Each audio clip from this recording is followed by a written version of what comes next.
तीसरा अध्याय कर्मयोग। दूसरे अध्याय में भगवान श्री कृष्ण ने श्लोक 11 से श्लोक 30 तक आत्म तत्व समझाकर सांख्य योग का प्रतिपादन किया। बाद में श्लोक 31 से श्लोक 53 तक समस्त बुद्धि रूप कर्मयोग के द्वारा परमेश्वर को पाए हुए स्थित प्रज्ञ सिद्ध पुरुष के लक्षण, आचरण और महत्व का प्रतिपादन किया। इसमें कर्मयोग की महिमा बताते हुए भगवान ने 47 तथा 48वें श्लोक में कर्मयोग का स्वरूप बताकर अर्जुन को कर्म करने को कहा। 49वें श्लोक में समत्व बुद्धि रूप कर्मयोग की अपेक्षा सकाम कर्म का स्थान बहुत नीचा बताया।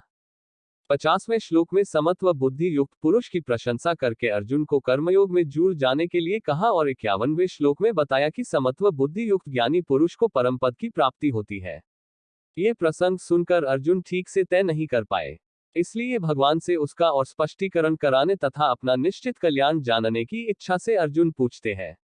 अर्जुन बोले, हे जनार्दन, यदि आपको कर्म की अपेक्षा ज्ञान श्रेष्ठ मान्य है तो फिर हे केशव, मुझे भयंकर कर्म में क्यों लगाते हो?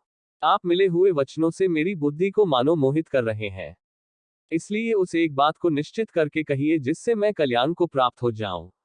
श्री भगवान बोले, हे निष्पाप, इस लोक में दो प्रकार की निष्ठा मेरे द्वारा पहले कही गई है। उनमें से सांख्य योगियों की निष्ठा तो ज्ञानयोग से और योगियों की निष्ठा कर्मयोग से होती है। मनुष्य न तो कर्मों का आरंभ किए बिना निष्कर्मता को यानी योग निष्ठा को प्राप्त होता है और न कर्मों के केवल त्याग मात्र से सिद्धि यानी सांख्य निष्ठा को ही प्राप्त होता है। निसंदेह कोई भी मनुष्य किसी काल में क्षण मात्र भी बिना कर्म किए नहीं रहता, क्योंकि सारा मनुष्य समुदाय प्रकृति जनित गुणों द्वारा परवश हुआ कर्म करने के लिए बाध्य किया जाता है। जो मूढ़ बुद्धि मनुष्य समस्त इंद्रियों को हठपूर्वक ऊपर से रोककर मन से उन इंद्रियों के विषयों का चिंतन करता रहता है, वह मिथ्याचारी अर्थात दंभी कहा जाता है। किंतु हे अर्जुन, जो पुरुष मन से इंद्रियों को वश करके अनासक्त हुआ समस्त इंद्रियों द्वारा कर्मयोग का आचरण करता है, वही श्रेष्ठ है। तू शास्त्र विहित कर्तव्य कर्म कर, क्योंकि कर्म न करने की अपेक्षा कर्म करना श्रेष्ठ है तथा कर्म न करने से तेरा शरीर निर्वाह भी सिद्ध नहीं होगा। यज्ञ के निमित्त किए जाने वाले कर्मों के अतिरिक्त दूसरे कर्मों में लगा हुआ ही यह मनुष्य समुदाय कर्मों से बांधता है। इसलिए हे अर्जुन, तू आसक्ति से रहित होकर उस यज्ञ के निमित्त ही भली भांति कर्तव्य कर्म कर। प्रजापति ब्रह्मा ने कल्प के आदि में यज्ञ सहित प्रजाओं को रचकर उनसे कहा कि तुम लोग इस यज्ञ के द्वारा वृद्धि को प्राप्त हो और यह यज्ञ तुम लोगों को इच्छित भोग प्रदान करने वाला हो। तुम लोग इस यज्ञ के द्वारा देवताओं को उन्नत करो और वे देवता तुम लोगों को उन्नत करें। इस प्रकार निस्वार्थ भाव से एक दूसरे को उन्नत करते हुए तुम लोग परम कल्याण को प्राप्त हो जाओगे। यज्ञ के द्वारा बढ़ाए हुए देवता तुम लोगों को बिना मांगे ही इच्छित भोग निश्चय ही देते रहेंगे। इस प्रकार उन देवताओं के द्वारा दिए हुए भोगों को जो पुरुष उनको बिना दिए स्वयं भोगता है, वह चोर ही है। यज्ञ से बचे हुए अन्न को खाने वाले श्रेष्ठ पुरुष सब पापों से मुक्त हो जाते हैं और पापी लोग अपना शरीर पोषण करने के लिए ही अन्न पकाते हैं, वे तो पाप को ही खाते हैं। संपूर्ण प्राणी अन्न से उत्पन्न होते हैं। अन्न की उत्पत्ति वृष्टि से होती है, वृष्टि यज्ञ से होती है और यज्ञ विहित कर्मों से उत्पन्न होने वाला है। कर्म समुदाय को तू वेद से उत्पन्न और वेद को अविनाशी परमात्मा से उत्पन्न हुआ जान। इससे सिद्ध होता है कि सर्वव्यापी परम अक्षर परमात्मा सदा ही यज्ञ में प्रतिष्ठित है।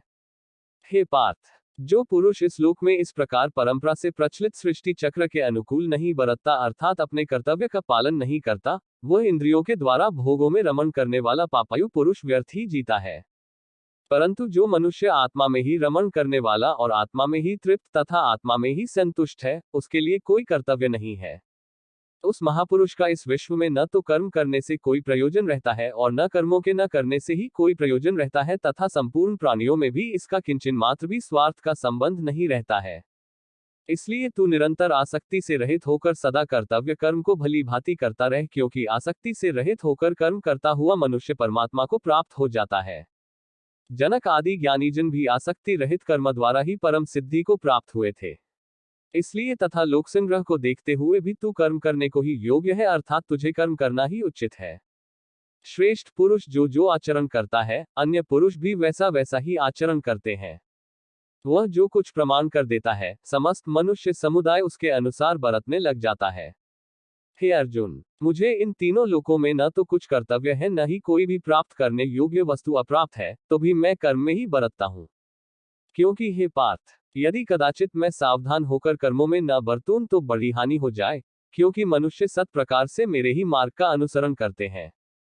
इसलिए यदि मैं कर्म न करूं तो ये सब मनुष्य नष्ट भ्रष्ट हो जाएं और मैं सृष्टिकर्ता का करने वाला हूं तथा इस समस्त प्रजा को नष्ट करने वाला बनूं। हे भारत, कर्म में आसक्त हुए अज्ञानी जन जिस प्रकार कर्म करते हैं, आसक्ति रहित विद्वान भी लोक संग्रह करना चाहता हुआ उसी प्रकार कर्म करे। परमात्मा के स्वरूप में अटल स्थित हुए ज्ञानी पुरुष को चाहिए कि वह शास्त्र विहित कर्मों में आसक्ति वाले अज्ञानियों की बुद्धि में भ्रम अर्थात कर्मों में अश्रद्धा उत्पन्न न करे, किंतु स्वयं शास्त्र विहित समस्त कर्म भली भांति करता हुआ उनसे भी वैसे ही करवावे। वास्तव में संपूर्ण कर्म सब प्रकार से प्रकृति के गुणों द्वारा किए जाते हैं, तो भी जिसका अंतःकरण अहंकार से मोहित हो रहा, ऐसा अज्ञानी मैं करता हूं ऐसा मानता है। परंतु हे महाबाहो, गुण विभाग और कर्म विभाग के तत्व को जानने वाला ज्ञानयोगी संपूर्ण गुण ही गुणों में बरत रहे हैं, ऐसा समझकर उनमें आसक्त नहीं होता। प्रकृति के गुणों से अत्यंत मोहित हुए मनुष्य गुणों में और कर्मों में आसक्त रहते हैं। उन पूर्णतया न समझने वाले मंद बुद्धि अज्ञानियों को पूर्णतया जानने वाला ज्ञानी विचलित न करे। मुझ अंतर्यामी परमात्मा में लगे हुए चित्त द्वारा संपूर्ण कर्मों को मुझ में अर्पण करके आशा रहित, ममता रहित और संताप रहित होकर युद्ध कर। जो कोई मनुष्य दोष दृष्टि से रहित और श्रद्धायुक्त होकर मेरे इस मत का सदा अनुसरण करते हैं, वे भी संपूर्ण कर्मों से छूट जाते हैं। परंतु जो मनुष्य मुझ में दोषारोपण करते हुए मेरे इस मत के अनुसार नहीं चलते हैं, उन मूर्खों को तू संपूर्ण ज्ञानों में मोहित और नष्ट हुए ही समझ। सभी प्राणी प्रकृति को प्राप्त होते हैं, अर्थात अपने स्वभाव के परवश हुए कर्म करते हैं। ज्ञानवान भी अपनी प्रकृति के अनुसार चेष्टा करते हैं। फिर इसमें किसी का हट क्या करेगा। इंद्रिय के अर्थ में अर्थात प्रत्येक इंद्रिय के विषय में राग और द्वेष छिपे हुए स्थित है। मनुष्य को उन दोनों के वश में नहीं होना चाहिए, क्योंकि वे दोनों ही इसके कल्याण मार्ग में विघ्न करने वाले महान शत्रु हैं। अच्छी प्रकार आचरण में लाए हुए दूसरे के धर्म से गुण रहित भी अपना धर्म अति उत्तम है। अपने धर्म में तो मरना भी कल्याणकारक है और दूसरे का धर्म भय को देने वाला है। अर्जुन बोले, हे कृष्ण, तो फिर यह मनुष्य स्वयं न चाहता हुआ भी बलात् लगाए हुए की भांति किससे प्रेरित होकर पाप का आचरण करता है। श्री भगवान बोले, रजोगुण से उत्पन्न हुआ ये काम ही क्रोध है। ये बहुत खाने वाला अर्थात भोगों से कभी न अघाने वाला और बड़ा पापी है। इसको ही तू इस विषय में वैरी जान। जिस प्रकार धुएं से अग्नि और मैल से दर्पण ढका जाता है तथा जिस प्रकार जेर से गर्भ ढका रहता है, वैसे ही उस काम के द्वारा ये ज्ञान ढका रहता है। और हे अर्जुन, इस अग्नि के समान कभी न पूर्ण होने वाले कामरूप ज्ञानियों के नित्य वैरी के द्वारा मनुष्य का ज्ञान ढका हुआ है। इंद्रियां, मन और बुद्धि, ये सब वासस्थान कहे जाते हैं। ये काम इन मन, बुद्धि और इंद्रियों के द्वारा ही ज्ञान को आच्छादित करके जीवात्मा को मोहित करता है। इसलिए हे अर्जुन, तू पहले इंद्रियों को वश में करके इस ज्ञान और विज्ञान का नाश करने वाले महान पापी काम को अवश्य ही बलपूर्वक मार डाल। इंद्रियों को स्थूल शरीर से पर यानी श्रेष्ठ, बलवान और सूक्ष्म कहते हैं।